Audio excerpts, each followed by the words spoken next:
FREERIDE drops players all too quickly into a spirit world with too many characters to name, and it's not long before they're thrust into a surreal adventure supported by telekinetic abilities that allow them to interact with the world at large. It's certainly imaginative, but do its pieces fit into a convincing puzzle? If you're a fan of narrative-driven experiences in which choices matter, you might want to stick around.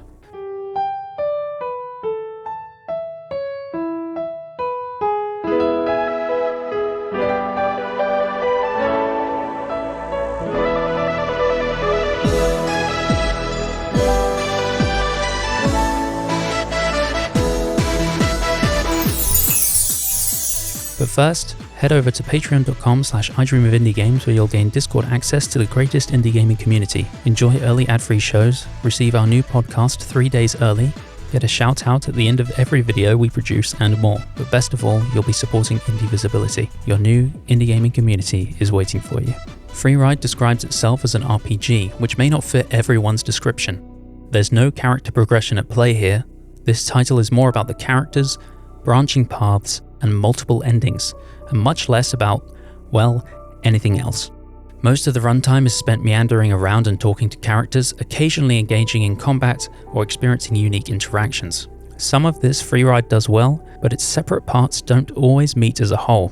It's an experience that's somewhat disjointed, barreling through at a breakneck pace without bothering to get the player invested or to earn their trust. That said, FREERIDE's fast pace ensures players are quick to interact with the game's core mechanics. FREERIDE's gameplay is centered around two core features: a finicky telekinesis mechanic and relationship building. Players will spend most of their time speaking to characters and giving them various gifts, occasionally fighting demons or interacting with objects using their telekinetic abilities. Gameplay remains similar from beginning to end, with little, if anything, to elevate the experience over time. The gift-giving aspect of the game is unfortunately quite unintuitive. Giving a character a gift is easy, but the player feedback is downright confusing, with very little explanation as to how that relationship has been affected. I personally stopped bothering with the mechanic quite quickly, as I saw no discernible reason for it, not to mention the fact that I felt zero control over how I was interacting with these characters. The little explanation available is a variety of symbols that are quite hard to read, and I found no description of what they meant. Using the telekinesis ability can be quite fun, as there's an abundance of objects to interact with.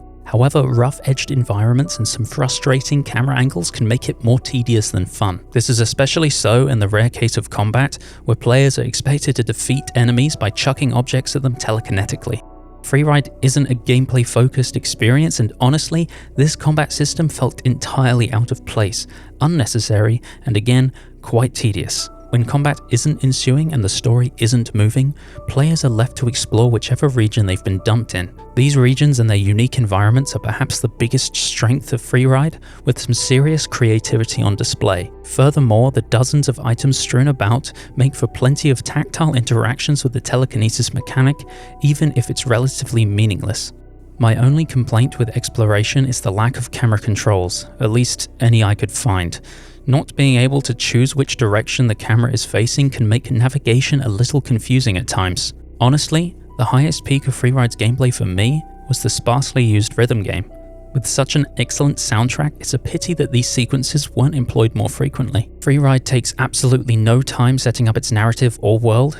One moment, players are waiting at a train station, and the next, a truly cloying and unsettling demon flies in and whisks players off to a mystical train. Once there, FREERIDE dumps way too many characters on the player, at once making it difficult to discern anything of value. The only saving grace here is that each character is unique in their visual design, so they're easy to remember when they pop up throughout the adventure. The story itself is at once simple and simultaneously hard to parse.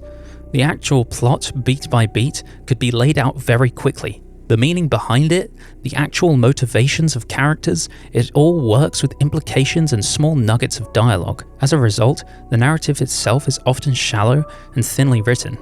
I personally found the characters themselves to be rather cloying. Many come across as flat, creepy, or downright mawkish, and likable characters are sadly few and far between. That said, there were a few fun characters such as Albion, who speaks in charming rhymes, or Crad, a muscular fellow with a crab for a head who's perpetually chilled out.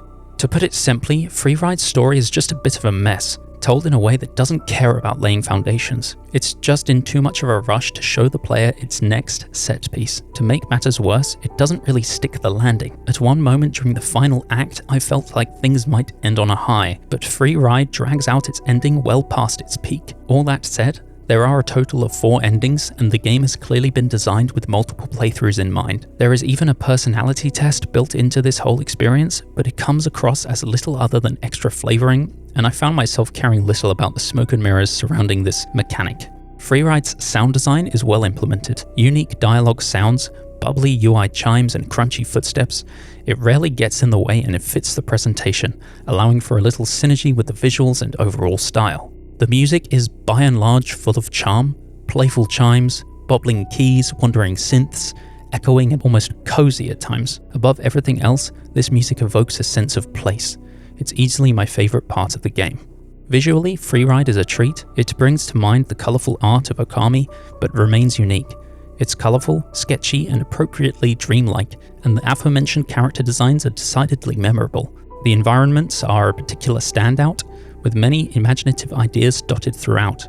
There's even some light cinematography that adds to the overall presentation. I found no real bugs in FREERIDE and no crashes. There was, however, some noticeable choppiness in certain rooms and environments. Some frame drops were noticeable, but the choppiness could also have been attributed to the rough-edged colliders present in the more intricate environments. There's also some low-frame animations on certain environmental details that can be a little jarring when combined with the smooth animations of the 3D characters. Settings are limited to resolution, audio volume, and a full-screen toggle. There's also a single slider that allows players to control the intensity of a certain visual effect. That was much appreciated, as it's an effect that I found to ruin the niceties of most environments. FREERIDE is a story-driven game that's too often lessened by its watered-down gameplay mechanics.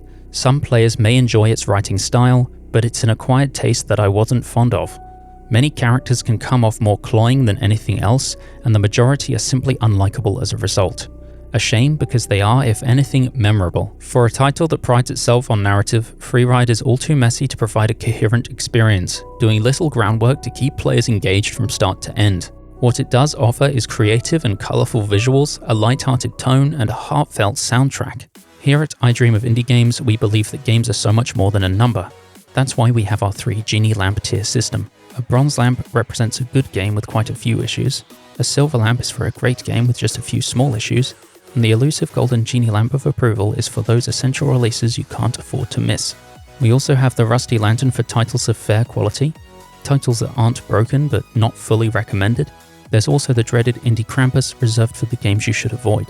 While some may gel better with its characters and overall writing style, I found FREERIDE's narrative to be lacking in depth, emotion, or excitement. It's unfortunately too contrived to ever feel genuine, despite the clear imagination on display. And it's a shame, but FREERIDE's creative energy feels misdirected. It's a Rusty Lantern for FREERIDE. Ah, crud!